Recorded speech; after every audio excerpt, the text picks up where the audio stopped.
the move, but it turned out to be a great move. I turned out to help the team, a lot. So it was a great move. But every time I touched the ball, I was angry. I just thought about the move, the transition. So I just wanted to hurt anybody that was across from me that tried to tackle me. Nice. Yeah, I love that, man. I love it. And I mean, so did you feel pretty competitive with some of the other guys that you shared the locker room with in terms of like on the defensive side of the ball? Was there any guys that you were looking for in practice when you were doing the scrimmages and stuff? Of course. I mean, shoot, they had Ray, they had Allen. I mean, they had Buck. Yeah, man. Ed Buchanan. They had Deron Nye, Forston. Yeah, like, man. They had some dudes out there on the defense, man. Jimmy Josh Gaines, I think, was out there. Josh Holmes. Yeah, man. Daryl Sharpton. Yeah. Gosh, man. Yeah, we had a lot of guys, man. Eric Montour. Colin McCarthy. I think Colin McCarthy was there. Brandon McGee. Colin was there. Yeah. Brandon, DVD. Joe Nick, rest in peace, JoJo. Rest in peace, JoJo. Yep. Mm-hmm. We had a lot of guys, but the most intimidating person probably was Alan Bailey. Okay. He's just a freaking nature. Yeah, man. He was fast, and he's very physical. I mean, that's not somebody you want to run into 4 times. Yeah, man. I haven't thought about Alan Bailey in a minute, but I remember when I was younger, reading about dude, he had like a myth around him while he was, at the University of Miami. That whole story about him like killing an alligator when he was younger, and how much he could power clean and stuff like that. I remember just devouring that type of stuff, reading it on the internet. Yeah. So, man, the dude can do anything, man. He killed 10 men with a single bound. I did feel bad for him. Man. I did feel bad for him though, because obviously he left KC and went to Atlanta last season, and sure enough, KC ended up winning the Super Bowl. Yeah, so Damien, let me ask you about that. How did that feel to win the Super Bowl? Like how did that just what are you going through? Like when you see those seconds like ticking down, and that you're a Super Bowl champion. Man, that's the most surreal feeling in the world. That's a 1%er type thing that you can, be actually a Super Bowl winner, to actually get to the Super Bowl and win it. And the more, bro, the craziest thing about it is the people that I did it with, Ray Lewis, Ed Reed, the Haloti Nadas, and then you got the Anquan Boldens, guys like Bryant McKinney, bro, like, being able to be on that team with those guys is unreal. Nobody would believe that story if it wasn't real. Yeah. Correct. Being able to go to a team, play there, and then win a Super Bowl with the guy, the GOAT, Ed Reed and Ray Lewis, and they retire after that. Yeah. 2 GOATs. Yeah. Being able to sit in the meeting room with Ed Reed, right next to Ed Reed, man, that was surreal, bro. It is the most amazing experience ever. The city of Louisiana was great. You guys beat San Fran that year, correct? Yes. So, and then on the flip side of that, you got my boy T Good playing on San Fran. You know what I mean? It's like I was pulling. Like, it doesn't matter which one won, as long as someone from the U kind of got that ring. Mm-hmm. Obviously, you and I have a great connection. We know each other. But again, I try to root for both of those teams, only because and I've known T Good, since he was a high school kid down here in Broward at St. Thomas. Right. So again, that's the excitement of one end, and then the disappointment of the other end is seeing T Good didn't get one. Like T Good was actually my mentor coming into the University of Miami. Baltimore. I call him. Well, and at Baltimore. And right? at Baltimore, yep. Oh. And I actually called him Bundy, and he called me B. So that's my dude. Like, it was a bittersweet feeling that I beat my brother, but at the end of the day, it was like, what an amazing feeling. You got that feeling. Yeah, what an amazing feeling. Yeah, man. Well, that's great, man. That's great. Yeah, I have a question about playing on that Ravens team.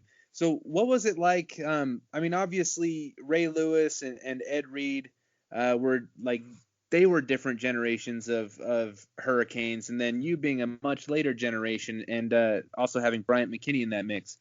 What was that? What's the brotherhood like in the NFL for Miami players? Like how did you guys interact having the same alma mater there?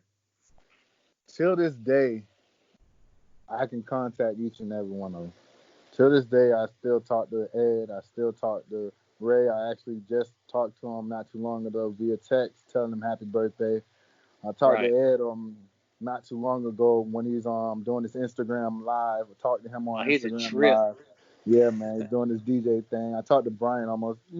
Me and Brian are a lot closer because we obviously hung together a lot in the off season and during the season. So me and him are a lot closer than the other guys. But it's love, man. It's all love being from the University of Miami. Like I said, it's like a fraternity. It's a brotherhood, a never dying brotherhood.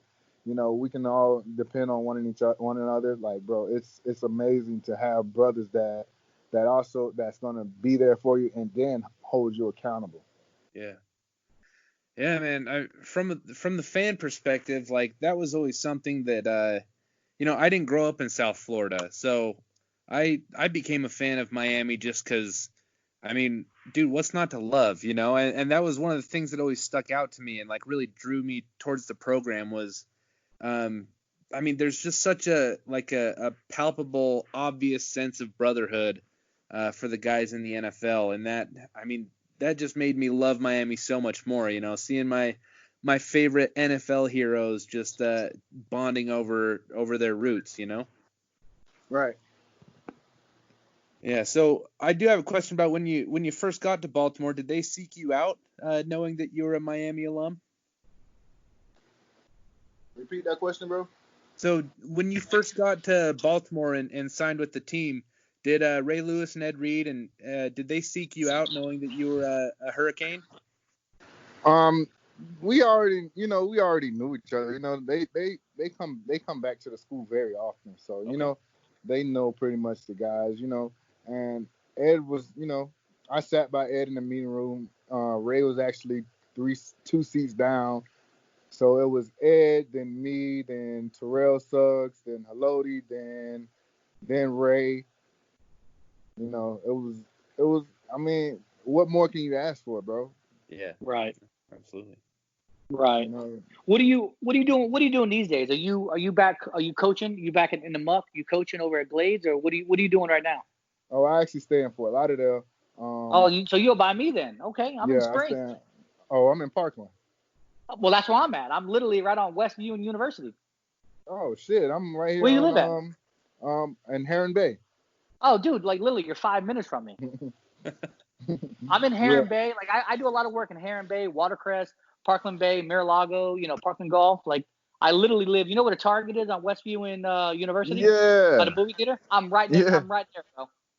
Yeah, bro. I'm right down the street from you, bro. Man, I'm you should have just came over here and you could have been Walmart. chilling with me tonight.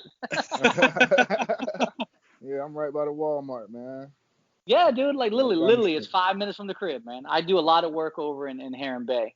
You live on the north side or south side? I'm on the north side of Heron Bay. Okay, yeah, because I usually come in through Hillsborough anyway. Okay. Dude, that's what's up. We need to link up then. Oh yeah, most definitely. Yeah, who you live with? How's Kamara doing?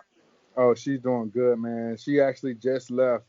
They came down. They got in the pool and stuff. Like about 4 days ago. They had a blast, man. So, that's what's up. Just chilling, man. My girl is actually gonna move down from Brooklyn in the next couple weeks. So. How long is your hair now? Man, it's very long. It's very long. Oh, yeah, man. I think the last time I saw you was, I think it was maybe last season. I saw you and Keon and yeah. I saw you, Keon and Kenny. Yeah, and Kenny. You're all walking through the parking lots and I'm like, yo, DB. Same stuff I've been saying for years, man. We're gonna be we definitely gonna catch a lot more games that I'm not in West Palm anymore. Yeah. So, it's pretty good, man. Just hoping that they treat the alumni a little bit better, man. Let us back on the field, Listen, man, I agree with that. Better interactions. I mean, it's cool to be in in the Hall of Fame room, but it's in the nothing Bo like Camper box, whatever it is up there. yeah, but it's nothing like being in the mix, you know. Trust me, bro. Being I sit right in feeling row. I sit in row 1. Ain't nothing like it. Yep. yeah, man, most definitely. So yeah, I just be chilling, bro. I coached at Pahokee last season. We went to That's right. the semifinals, lost in the semifinals, man. We had some great kids, man, that are going off to college, you know. We did pretty good, man. Just building up the community, man. Just I'm actually working on a project now with the mayor of Belgrade to build up that community.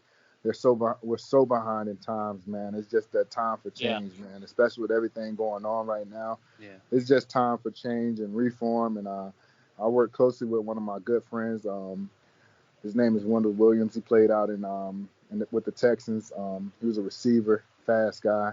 I work hand in hand with him with a lot of projects that we have going on, man. It's just moving, man. Just trying to get everything, you know, caught up to speed, trying to get everybody on the same page, especially with all this stuff with the pandemic and then having this this movement, Black Lives Matter. You know, it's just been crazy, you know. I mean, everyone just need to just get on the same page, man. Everybody need to ride the wave, man. I don't see race, I don't see color, I don't see any of that stuff, man. See, I see people. Yeah, people for who they are. Yeah. You know, I judge a man by the content of his heart, you know. Right. So I don't see sex, I don't see race, I don't see any of that. I don't care if you like guys, if you like girls, whatever you like. I don't care what you identify as. I'ma still love you as a person. Yeah, well, that's biblical, bro. That's biblical. Yeah, I mean, if only don't make me get into the old preaching days, but yeah, man, we get so caught up, man. Yeah, man, we get so caught up in the world and how it's going these days. It's just everybody just need to live, man. Just try to find what makes you happy and then you go with it, man. And that's the key thing, bro. And we got to teach our youth, man. You got to empower our youth to be the best. Educate them. Yes.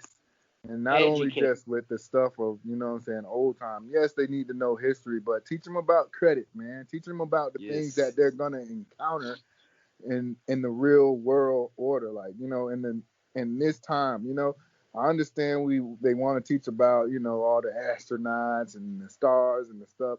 Man, I don't care about no stars right now. Teach me how to get to the bag. Teach me how to get to the money. Teach me how to sustain. Teach me about mortgages. Teach me about building my credit and sustaining myself. You know, because it gets hard. It's funny you say that though, because I agree. I think like, you know, from sophomore to junior to senior year in high school, they should start to be taught how to use a checkbook and how to financially plan and things like that. And I don't think that our education system is doing that. And, you know, obviously look at some of these young kids that come out of college early and they get this big old contract.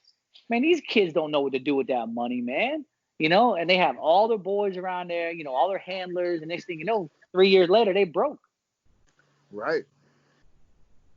You know, learn how to sustain your wealth. You know, like, listen, I got boys, and I've had boys for 20 years. You know, I might throw you a bone if you need it, but at some point, man, you got to be able to fend for yourself.